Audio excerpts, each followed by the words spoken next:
Hello everyone, welcome to Survival Game Guide.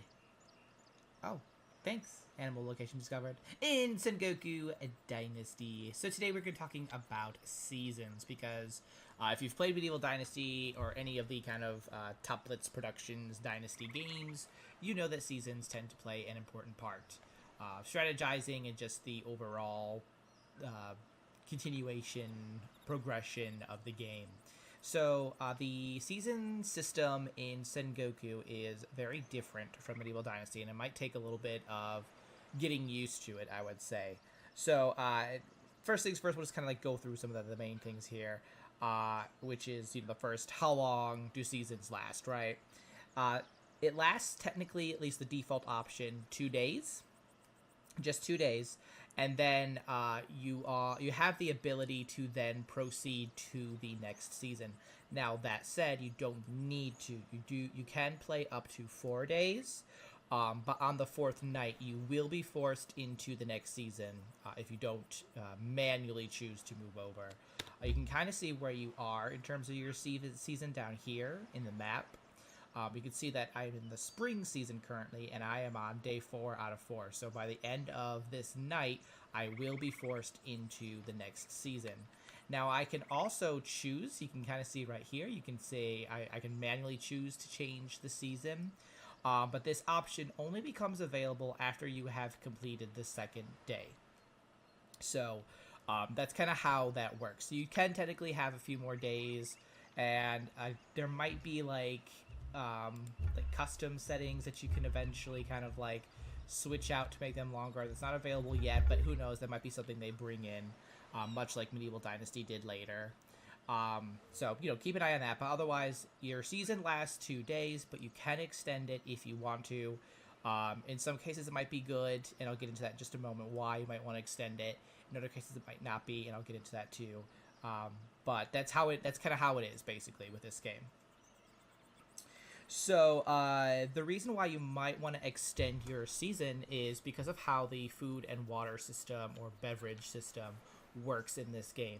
So your people coming from Medieval Dynasty, you are used to your workers, your villagers, eating food and drinking water every day. That does not happen in Sengoku Dynasty. Instead, they only eat and drink at the change of the season. So you kind of have to make sure that you have all the food and water that your workers are going to need at that change of season, because that's when they're going to eat it and drink it. And if they don't have enough, that is going to affect their production going into that season and their happiness basically overall.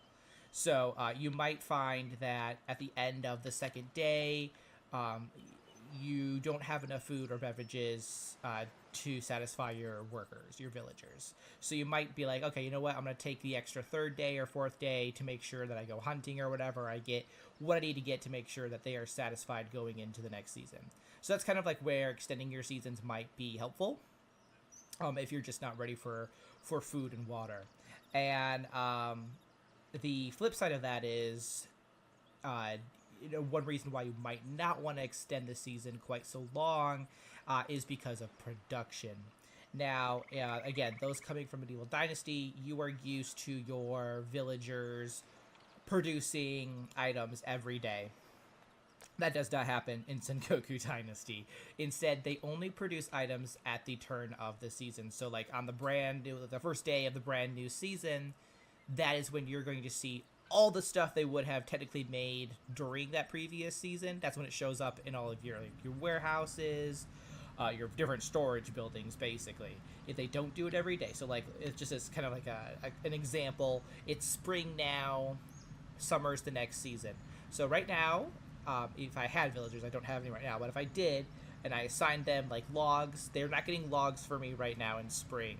When I wake up the first day of summer, I will have logs in my warehouse that they would have gotten, but that's the only logs that I'm going to get from them until the next change of season, until fall, basically. That is how it works. So it takes a little bit of strategic thinking, I would say, this game, because you have to make sure that you have the tools necessary for them to do their job, because otherwise they're not going to produce anything for you, and then you have wasted, like a whole season that you have to go get those items yourself. So it's a lot of like checking your like management tab jobs here. We'll go into this a little bit more detail probably in the next video, or the next few videos. We'll have to see how it kind of like pans out.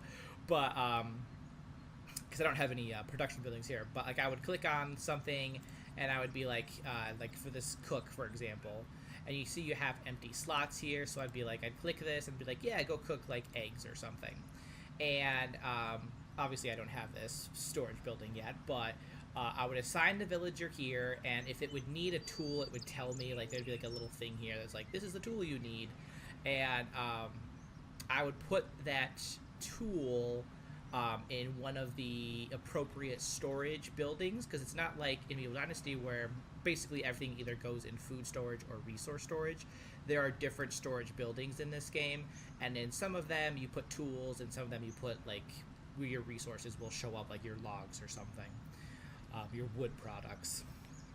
So you would put the tool in that storage building, and again, we're going to go into this a little bit more detail when we get into like jobs and stuff.